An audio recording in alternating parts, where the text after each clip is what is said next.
All right, I will say good morning. A very, very, very exciting daf ahead of us today. Begin by thanking our sponsors, to thank our Talmud Torah sponsors for the month of Nisan, Czinn Teri Kahn Czinn, for dedicating all the Shir and Drashos with gratitude to Hashem on welcoming their first grandchild, Adin Tzvi Hochbaum, to thank Benjamin and Elys Wohl for dedicating all of the Shiurim and Drashos this month. Thanking all of those who make the shir possible, specifically Moishe Abramson, Jeremy Lasson, who enable Baruch Hashem, those who aren't able to be in the Beis Midrash with us, to be able to partake in the Torah. To thank Shimmy Batsheva Messing for dedicating all the Shimmy Drashos in honor of the Bas Mitzva of their daughter Lilah. To thank Paul and Kathy Pollack for dedicating the Shiurim and Drashos this month in memory of Paul's father, Shmuel ben Zechariah, his mother Leah Bas Avrohom, and great-grandmother Tziril Bas Rav Dov. We thank our Daf Yomi sponsors, Moishe and Abramson, for dedicating Pesachim as a schus for the Shlema for Daniel Meir ben Chana, and we thank Natan and Leah Berry for dedicating today's shir for the Refuah Shlema of David Kalman ben Tovia Hotel. We hope that in the merit of our Talmud Torah, all those who require Refuah Shavin together with Kol Chol Yisrael, all of the neshamas, Emir Hashem should have an aliyah, the family Zayin Nechama. All of those reaching Bas Mitzva, Emir Hashem should do so b'sha'at tova u'metzlachas, and all of those who continue to work on behalf of the Kehillah should Emir Hashem have the strength to do so for many years to come. All right, with that, let us begin. A lot to do today. Today's daf is Kuf Yud Zayin 117, and we are picking up on Kuf Tes Zayin 116b, the second line in the Gemara. In the wide lines, it's 2, 4, 6 lines in. 6 lines in from when the lines get into. I will say, so really exciting Gemara today. So Amar Rava says as follows: Matzah tzarech lagbiyah, umar tzarech lagbiyah. Both say when doing the Seder, and remember again, we just saw in the Mishnah, Rabbi Gamliel Haya Omer, Kol Shelo Amar Shlosha Dvarim Elo BePesach Lo Yatzei Dechavasa, right? We just saw this whole sugya.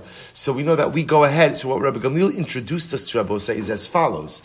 Apparently, it is not, and we're going to talk about this in greater depth, it is not just enough to go ahead and eat your maror, and it's not just enough to go ahead and eat your matzah, and it's not just enough to eat your Pesach. There is a dialogical component attached to these items. And halacha l'maisa, I have to go ahead and there must be some type of recitation. I have to say something. This is incredibly important.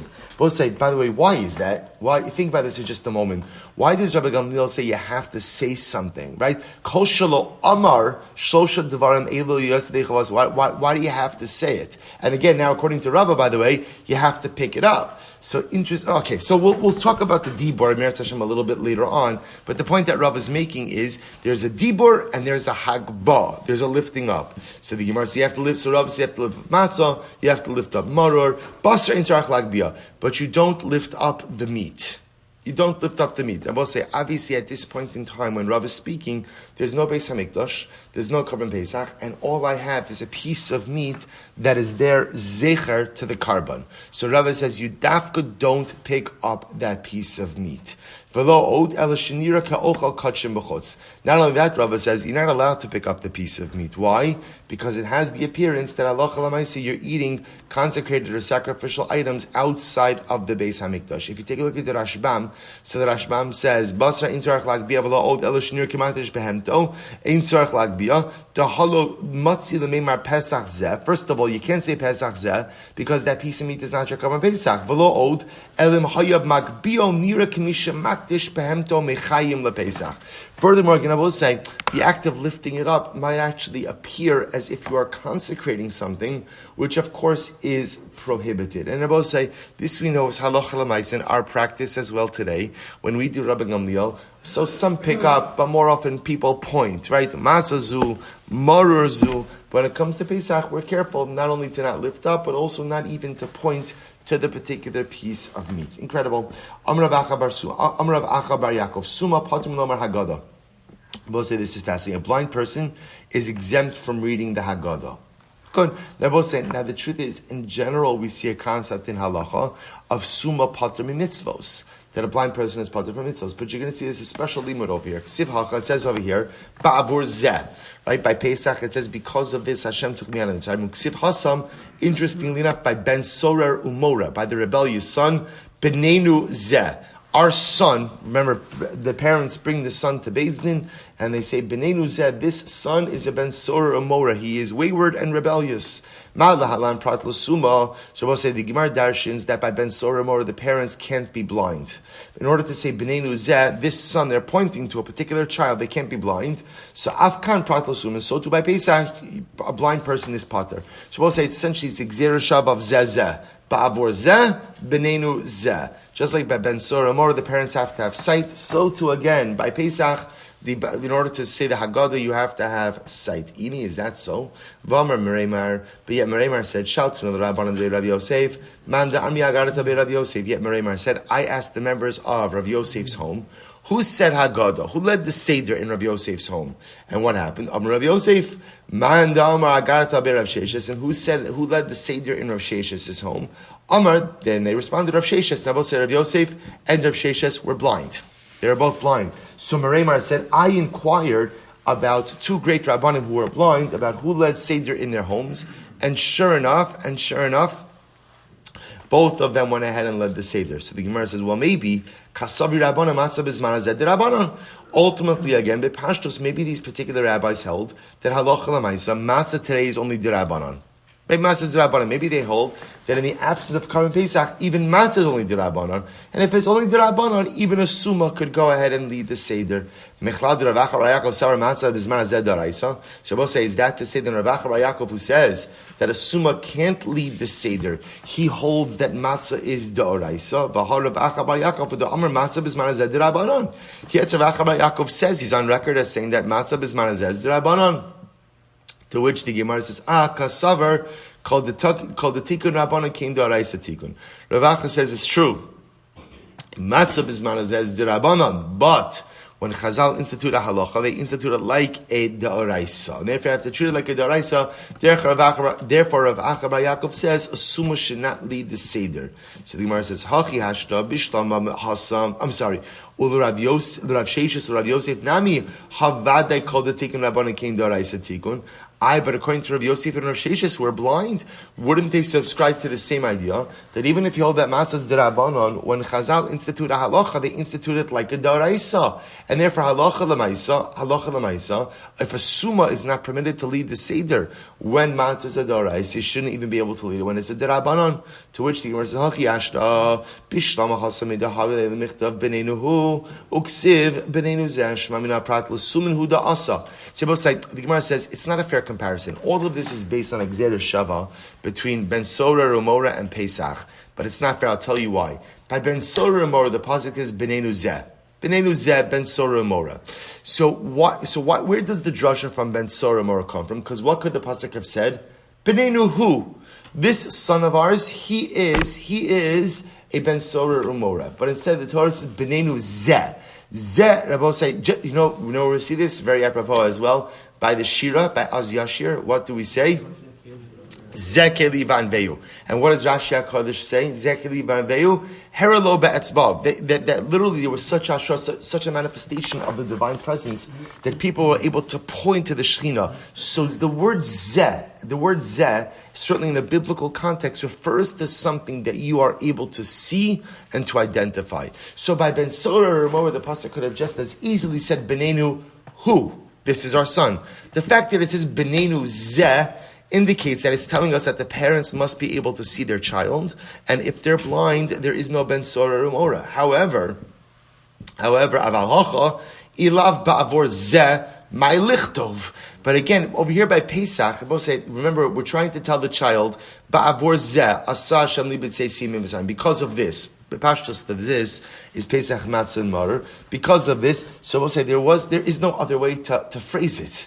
There is no other way to phrase it. Ela ba'avor matzah marer hu da'asa. Therefore, I will say ultimately again, Rav Acha Bar Yaakov abandons this position. A summa is permitted to go ahead and lead the seder. Now, again, a summa's general obligation in mitzvahs is subject to an incredible amount of halachic dispute. Right? Again, I will say in general, it's fascinating to see that we have in halacha that, let's say, for example, a cheresh, right? A cheresh or an iva or a summa. So person who's blind, a person who's deaf, in the eyes of Chazal, often was pater from many things. There's much contemporary literature now, because Baruch Hashem, thank God, even if a person is deaf, or a person is blind, or even if a person is deaf and blind, there are so many ways in which they could go ahead and be part of the world, and clearly, again, are able to develop das. So again, just pointing out interesting ideas. In any event, Rav Acha Bar Yaakov abandons his position. We'll see, just on a hashkafic level, there's a profound idea, I think, over here, that Rav Acha Bar Yaakov wanted to say that a summa, someone who's blind, is pater from saying the Haggadah. He will say, a lot of times in life, a person could have 20/20 vision, but yet be totally blind to life. So Rav Acha Bar Yaakov says, if you're blind, you can't really say the Haggadah, right? If you don't have a full understanding of the Ribbono Shel Olam, and you're blind to the realities of life, and you're not living your life in the way that you're supposed to, so what meaning does the Pesach Seder have to you? And the Gemara essentially goes on to say, there are many people who are blind who say the Haggadah. Do you know what I both say? Because the great thing in life is the Ribbono Shel Olam does not demand perfection. So I could go ahead and try to make the most of my Pesach experience, even though I'm pretty blind going through life. Even though at the end of the day, I ignore a lot of my shortcomings, I ignore a lot of my opportunities, I ignore a lot of things. I'm blind to a lot of things in life, but just because I'm blind the rest of the year doesn't prevent me ultimately from actualizing my sight on the Leil HaSeder. Yiddishkeit is not an all or nothing proposal. It's not either you're in or you're out. Certainly, again, on some level, I have to have a commitment to the Ribbono Shel Olam. But again, most of us are blind in one way or another. But that doesn't preclude us from trying our best in the other areas of life in which we have sight. So the Gemara goes weiter. Lefichach anachnu chayavim. Therefore, again, the Mishnah said we are obligated to go ahead and give shevach, give praise to Hashem. Top of Kof Yud Zayin. I both say, here we go. Amar Rav Chisda, Amar Rabbi Yochanan. Hallelujah, v'kes ka, v'yedid ya, achasein. So we'll say we're going to now see something very interesting, that we're going to have a couple of words. So just obviously hallelujah, we know that word. Kes ya is, or kes ka, is actually by the war with Amalek. Right? The pasuk says, Vayomer kiyad al kes ka milchama Hashem Amalek midardar. So we'll say the way we normally translate kes ka means the throne, kisei, the throne of Hashem. Yedidya was the name of Shlomo HaMelech. So there's a discussion now, are these words one word or two words? You'll see why it matters in just a moment. So Rav Chisda said in Rabbi Yochanan, Achasein, they're all one word. Rav Amar, Kes Ya Umerchav Ka, Achasein. Rav says, Kes Ka, Merchav Ka are one word. So the Rava Amar, Merchav Ka Bilvad. Rava says, no, Rabba says, only Merchav Ka by itself. Ibailuhu, Merchav Ka Rav Chisda Mai. We'll say, what about Merchav Ka ultimately to Rav Chisda? What's his status? One word or two words? Teku. Gemara says it's a kasha. Ibailuhu, Yedidya the Rav Mai. What does Rav hold about the name Yedidya? Is it one word or is it two words? We'll say, you're going to see why this is important is a number of reasons. Number one, how to write it. How to write it. Do you write it as one word or do you write it as two words? It also makes a difference als shemus. Als shemus. Right? So technically speaking, again, can you discard items that, we'll see. I don't have to get ahead. So the Gemara says, Tashma, Damarav, Yedidya nechlak l'shnayim. Rav says the name Yedidya is written as Yedid, and ultimately again, then Yud Hey afterwards. Lefichach, Yedid Chol Ka Kodesh. We'll say, here you go. If it's two words, if you did just two words, then ultimately again, Yedid, Chol means profane, meaning the idea is that word doesn't have any inherent Kiddusha, but of course Yud and then Hey, the name of Hashem, will have Kiddusha. Ibailahu, Hallelujah, L'Rav Mai. We'll say, what about the word Hallelujah? One word or two words? Tashma da Amarav Chazina Tili Debe Chavivi. Rabbi say, this is so beautiful. So Rav said, I saw Tili, Rabbi means the Sefer Tehillim. I saw the Sefer Tehillim of my uncle. Rav's uncle was Rav Chia. I saw my uncle's Tehillim, Dichsiv Bahu, Halalu Bechad Gisa. It said Halalu on one line, Vika Bechad Gisa, and they had Ka on a different line, which would seem to indicate to us what? That Halaluka is two words. Two words. I will say first, I just want to point out how beautiful this is. That Rav bringing a raya, that Rav bringing a raya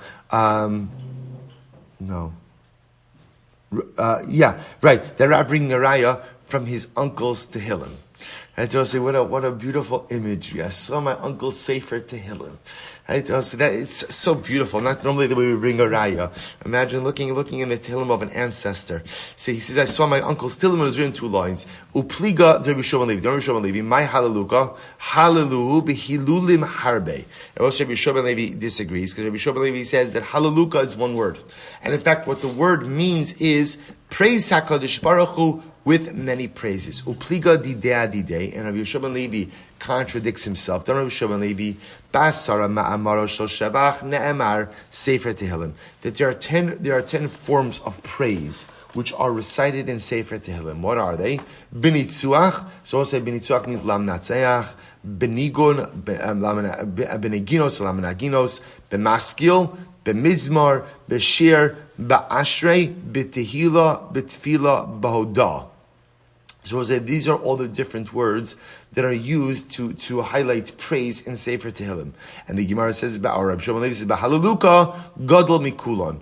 Ultimately, again, the greatest one is Halaluka. Why? So Halaluka shekolel shem v'shevach b'bas achos. Because ultimately, again, Halaluka includes both the name of Hashem as well as the praise of Hashem in one word. So we'll say again, another ayah that it's one word. Amar Yehuda, Amar Shmuel. Shir Shebetorah. So we'll say, so now the Gemara transitions a little bit and focuses on something incredibly amazing. Shir Shebetorah. We'll say Az Yashir. Az Yashir. That's the Shira in the Torah. The truth is there are 2 shiras in the Torah.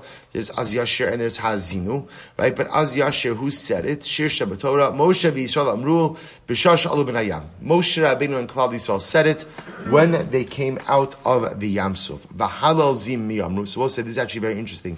And who said halal? Who composed halal as we have it today? So Nevi'im shebenehem tiknu lahen li Yisrael. So was the Nevi'im amongst them. So we'll see, it's actually very interesting. So bepashtos, that what, meaning, when it's in the Nevi'im shebenehem, the prophets among them, is that referring to the prophets who were among the Jewish people when we came out of the Yam Suf? Were there Nevi'im amongst Klal Yisrael? So again, we'll have to clarify this. But the prophets who were amongst them, Tignu Lan Yisrael, Shu'omid also Akol Perek Uperek, Va'akol Tzara V'Tzara. So the Nevi'im within Klal Yisrael instituted that Halal should be recited at every time, as a result of every tzara, shal tava alein, ucheshenik alin omrim also al Lasson. So we'll say the Nevi'im in Klal Yisrael instituted that Halal should be recited every time we experience a difficulty, every time we experience an existential threat, and we are saved. Halal is the proper response. Tanya. So Gemara goes to Rise Hayre Meir Omer Kol Sushbachos Ha'amuros B'Sefer Tehillim Kulon David Amnon. So we'll say what we have so far is again Az Yashir. Klal Yisrael and Moshe Rabbeinu said it when coming out of the Yam Suf. Halal Nevi'im Shebeneim, the prophets amongst Klal Yisrael. It's possible that it's referring to, once again, the prophets amongst Klal Yisrael who were by Yam Suf, because we'll say, remember again, all of Klal Yisrael, to a certain degree, was zocha to a level of nevuah when we went through Yam Suf. So it's possible that the Gemara is suggesting that maybe Halal was instituted then, or it could also just mean that in general the Nevi'im of Klal Yisrael, not referring to any specific time, but the Nevi'im of Klal Yisrael made the Halal. Tanya, Hayre Meir Omer, Kol Sushbachos Ha'amuros B'Sefer Tehillim, Kulan David Amron. So Moshe Meir says all of the praises in Sefer Tehillim were all said by David. Shene Emar, because the pasuk says, Kalu Tfilos David ben Yishai. Al Tikri Kalu Ella Kol Elu. So this is actually very interesting. So there's a pasuk in Sefer Tehillim. We read it as Kalu Tfilos David ben Yishai. The Tfilos, the prayers of David, the son of Yishai, end. But the Gemara says, don't read it as Kalu, but rather read it as Kol Elu. Everything included in Sefer Tehillim was written by David HaMelech. Now I will say, this reading also makes a little bit more sense because this statement of Kalu Tfilos David ben Yishai is in Kapitel Ayin Daled 74. So when you read that, it looks like David HaMelech only wrote the first 74 Kapitel, first half of Sefer Tehillim. Now when we interpret the pasuk to mean Kol Elu, everything was written by David HaMelech. The entire Sefer was written by David. Halal Zemi Amr. So who said Halal? So once again, we're going back to Halal for just a moment. Who said Halal? Rabbi Yossi. So the Gemara says, Mi Amru. Rabbi Yossi Omer. Elazar b'ni Omer. So Rabbi Yossi quotes his son. Interesting. Elazar, my son, said, Moshe v'Yisrael Amru b'shash alu min hayam. This is incredible. Who said? We'll say who created Halal or who coined Halal? Moshe and Klal Yisrael when we came out of the Red Sea. V'chalukin alav chaver Rav Lomar. David Amru, but my son Elazar's friends, his friends disagree with him, and he says, no, it wasn't Moshe and Klal Yisrael who made Halah, but rather what? It was David HaMelech. V'nirin dvarav midivrehen. And ultimately, and Abba listen to this, Rabbi Yossi says, I think my son is more right than them. Why, Abba said, this is incredible.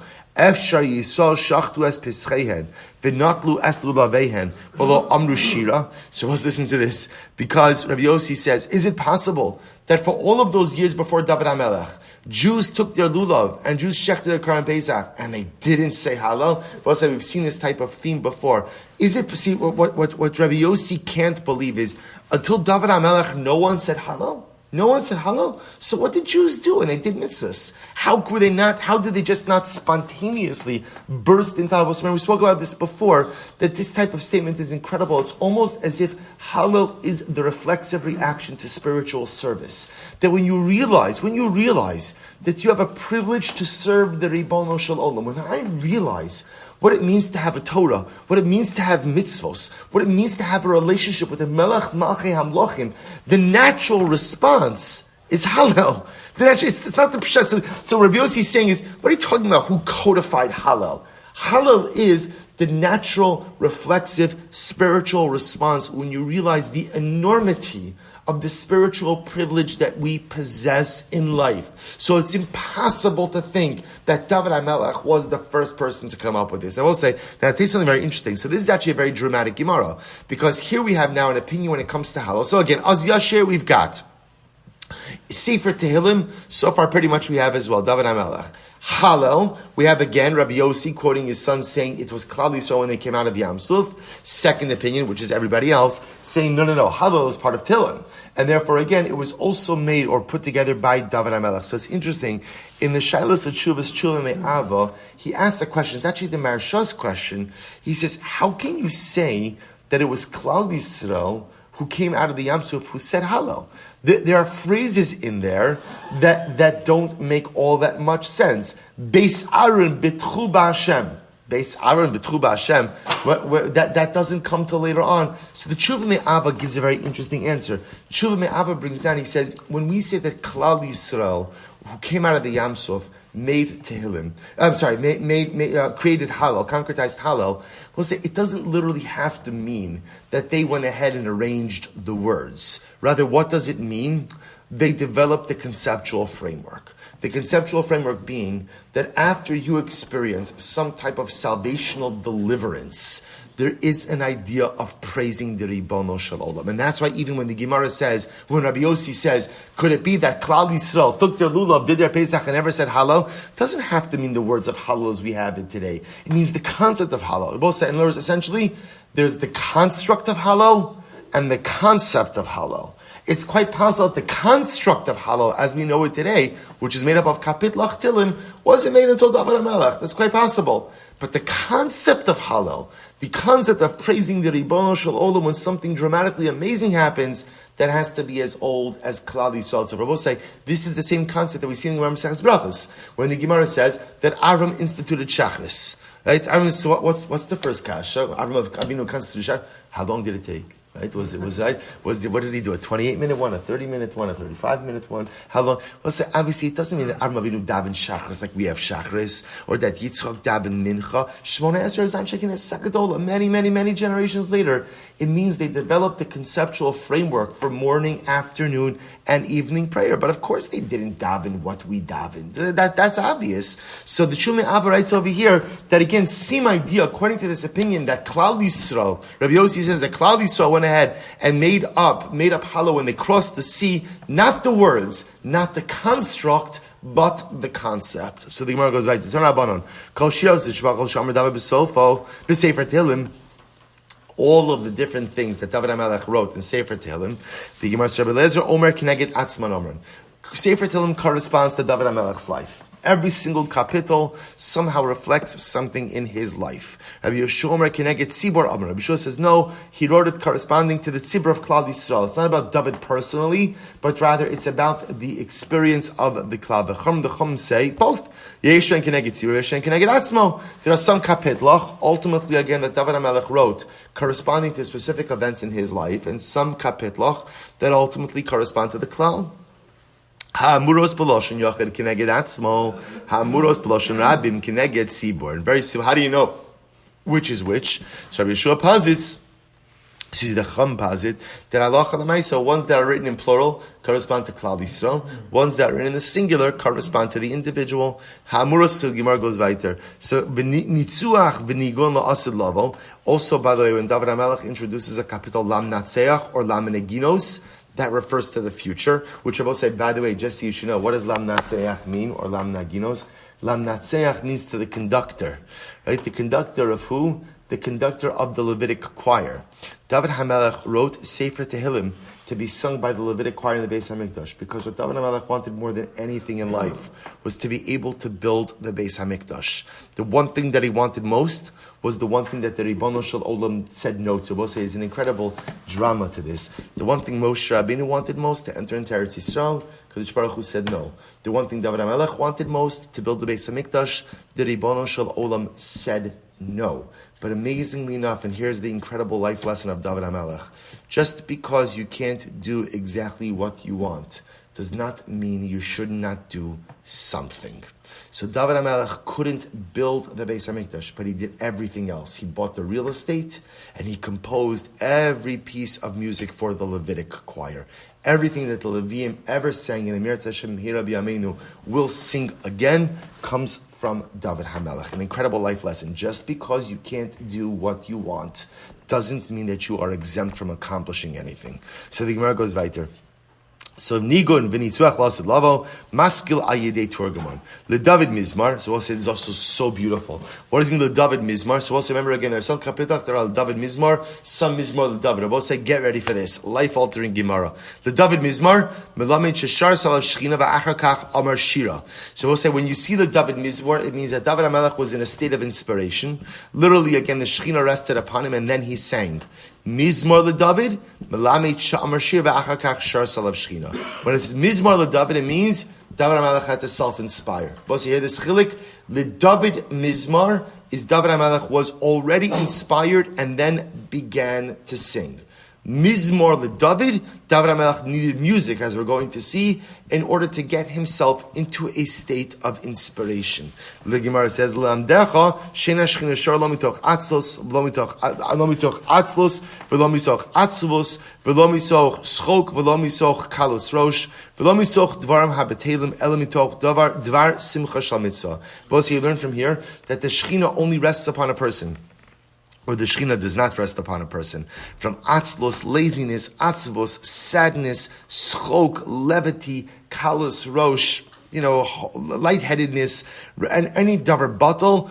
Only way to have the Shechina rest upon you is simcha shel mitzvah, joy. And we'll say, you have to be in a state of simcha. What type of simcha? Simcha that comes from a mitzvah. Shene Amar, va'ata kichuli minagim, va'yakin agina minagim ati alav yadasham. We'll say this is actually a pasuk by the Navi Elisha, that Elisha, when he wanted a spirit of prophecy, was sometimes called for the musician. Tell the musician to come, play the music, and put me in the right state of mind for prophecy. I will say, two incredible yisodas that come in here. First of all, the need to be besimcha. They need to be besimcha. When a person is not besimcha, the Shechina is not shora. Person cannot have a real relationship with the Ribono Shel Olam if a person is not in a state of simcha. Now, what simcha means from a Jewish perspective is a different discussion. It certainly doesn't always mean being glad or being joyful. Simcha is a much deeper state of ultimately when I feel that my life has meaning. But again, that's not for today. But what I do want to tell you is something incredibly important.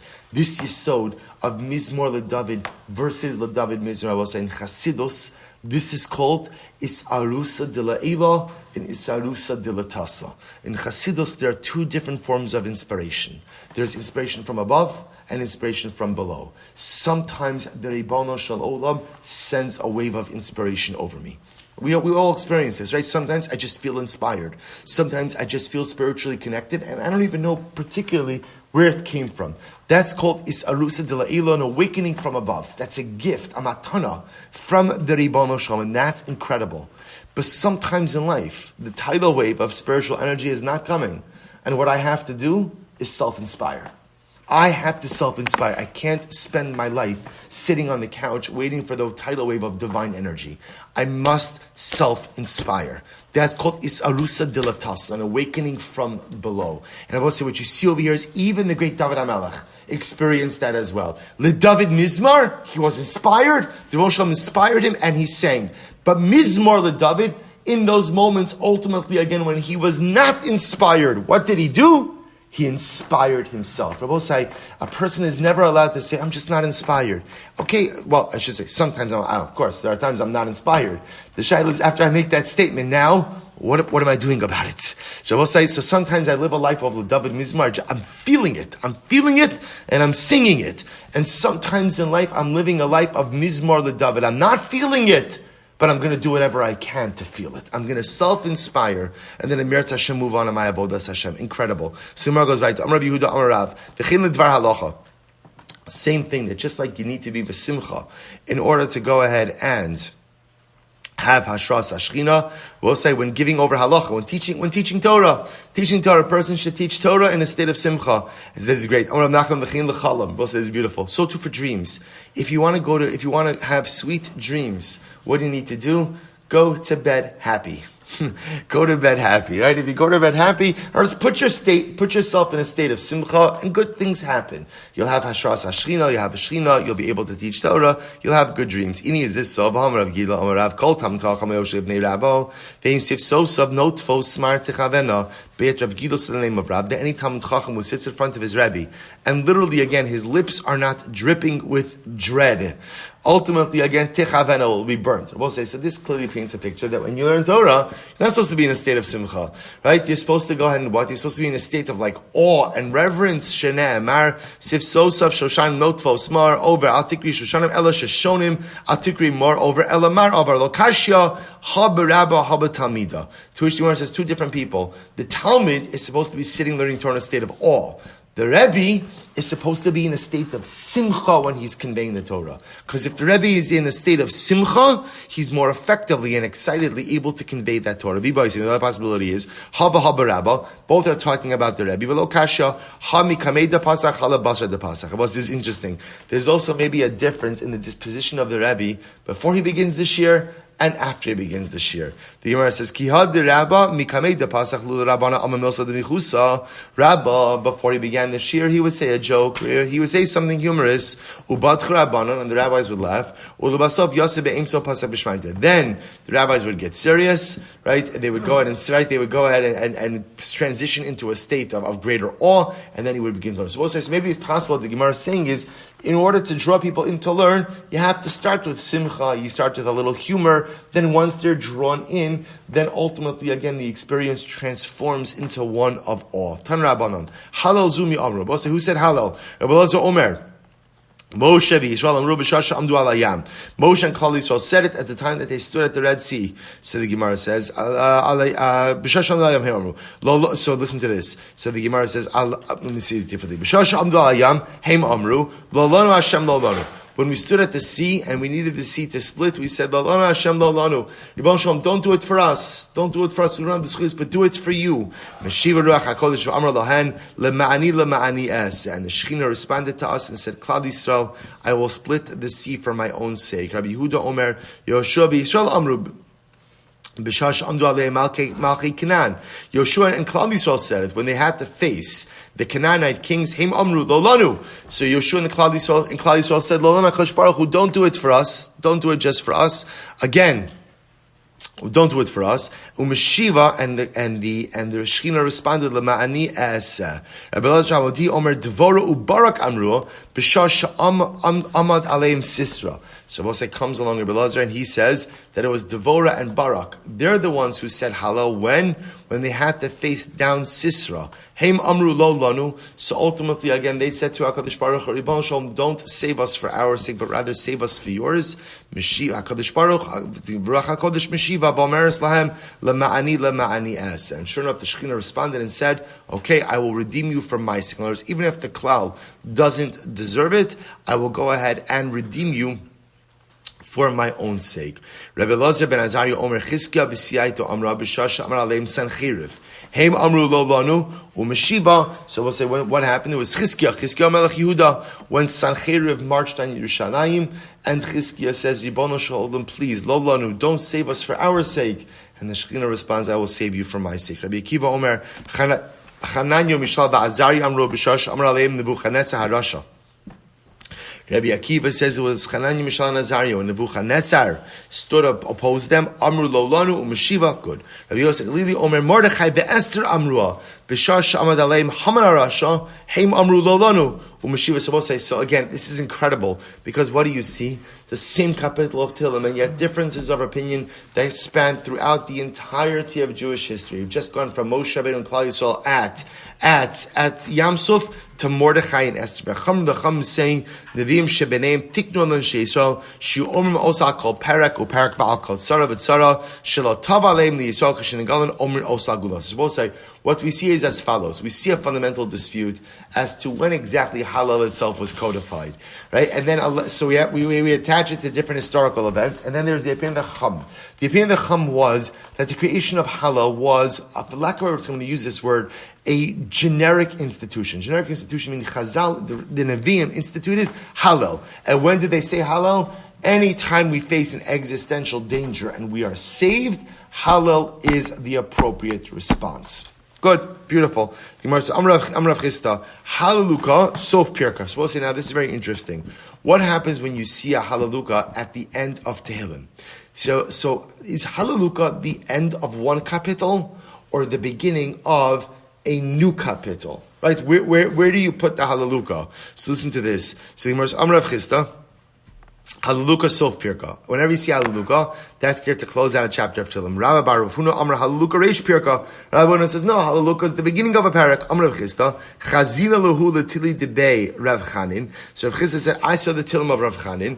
Barav, D'chsiv Behu Hallelujah Be'emtza Pirka. And I saw Hallelujah in the middle of a paragraph. Alma Misafkale. So obviously I will say, what was the issue of here? Rav Chanin wasn't sure where to put Hallelujahs. So in his Sefer Tehillim, he kind of had it dangling there in the middle. He wasn't sure, does it belong, is it the last word of the previous kapitel, is it the first word of the next kapitel? Amar Ochan Barava, Kol Modim, B'Tehilas Hashem Yidaber Pi, V'Yivarech Kabas Hashem Kachol Yolam Va'ed, Va'anachnu Nevarech Ka, Me'ata V'Ad Olam, right, Hallelujah, that Hallelujah de Basrei, Reish Pirka. So everybody agrees that the Hallelujah at the end of Ashrei ultimately again begins to the next paragraph.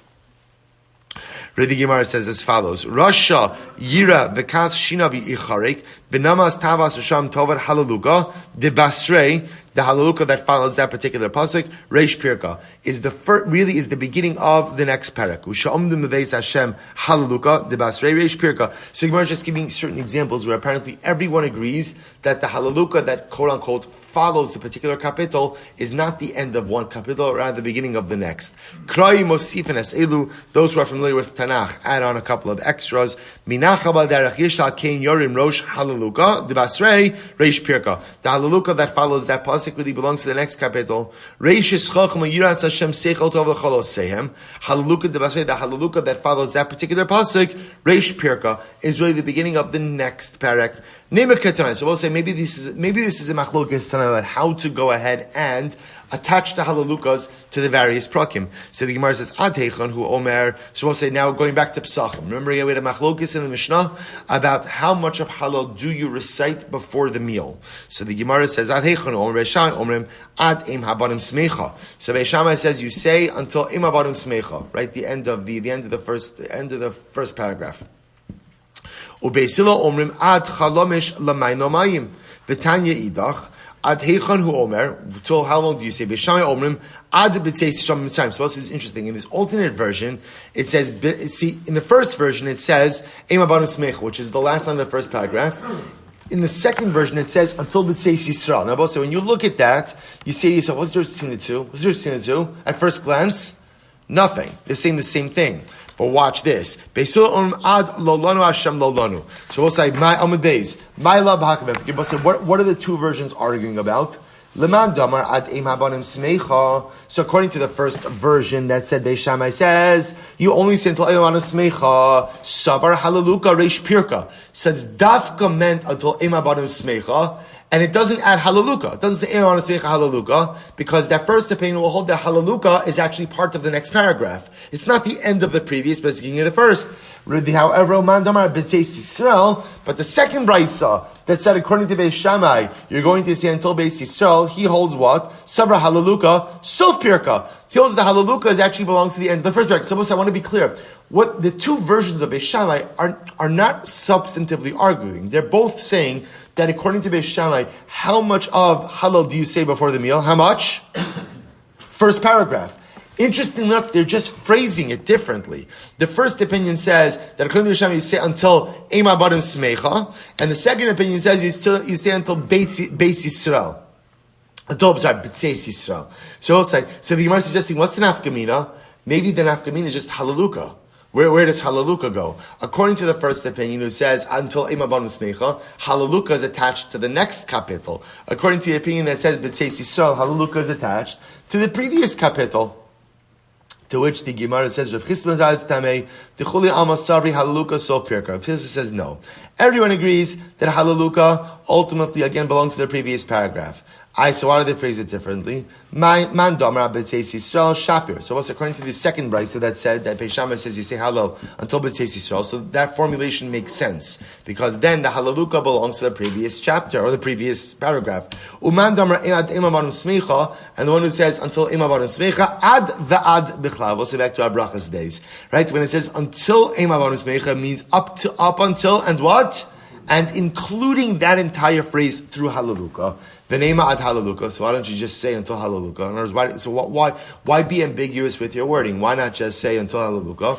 V'chitema d'lo yadin an hey halaluka. Maybe because we're afraid if you say that until Beis Shammai, if Beis Shammai says you say until halaluka, we don't know which halaluka that refers to. The name of halaluka shel Eim Habanim Smecha. Why don't you just say what you mean? Just be a good Musar in life. Why don't you just say what you mean? So why don't you just say that Beis Shammai says you say until Eim Habanim Smecha halaluka. Just say that. Then it's explicit. Theoretically, when it says kasha, that's a good kasha. That's a good kasha. Rabbi Rav Huna tries to tell you. So also Rabbi Rav Huna, he answers this according to his reasoning as well.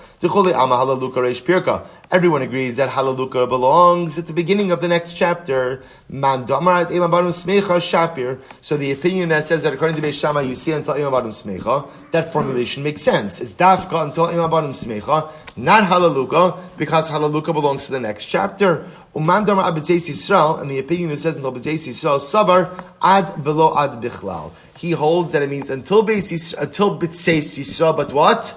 But not including that phrase. So why don't you just go ahead and once again say what you mean? Say that according to Beis Shammai, you go ahead and you say until halaluka. Maybe you'll say because you don't know which halaluka that refers to.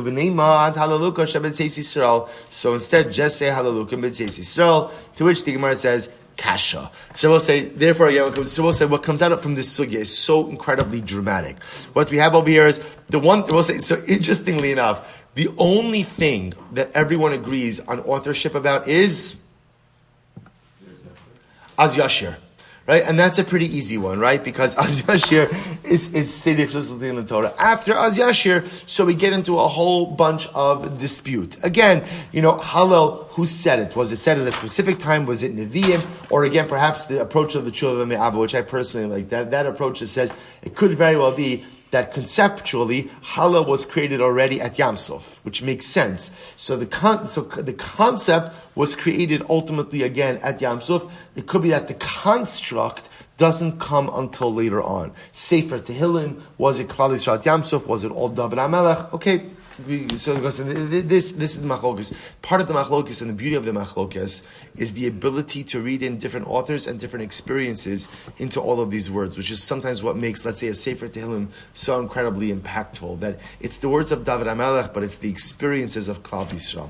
Incredible. So let's go back there. V'chosei megula. Remember again. So the Mishnah said that you have to close off the Magid section with Geula. Amar Rava, Kriya Shema v'Halel Ga'al Yisrael, Ditzalusa Ga'al Yisrael. So we'll say Rava makes an interesting distinction over here. He says, when it comes to Kriya Shema and Halel, the concluding bracha is Ga'al Yisrael. In Shmona Esrei, we make a bracha of Goel Yisrael. So we'll say, remember again, Ga'al Yisrael is a statement, Goel Yisrael is an anticipatory statement, right? The Redeemer, present, future. So the Gemara says, why is tefillah different? My time, because tefillah is supplicatory. So because tefillah is supplicatory, ultimately I'm asking for something. So there's a difference between stating something, stating a truth, versus asking for something. In Kriya Shema and Halal, I'm stating a truth. In Shmona Esrei, I'm making a request. Amar Rav Zera Dikidusha. Both the same idea. In Kiddush, we say Kachenu b'mitzvosav. Right? I'm sorry. In Kiddush we say Hashem b'mitzvosav. Right? We say Hashem who has sanctified us, a statement, and commanded us. In davening we say Kachenu b'mitzosecha, sanctify us, request. So we'll say, just making this distinction, tefillah, which is inherently supplicatory, always contains requests.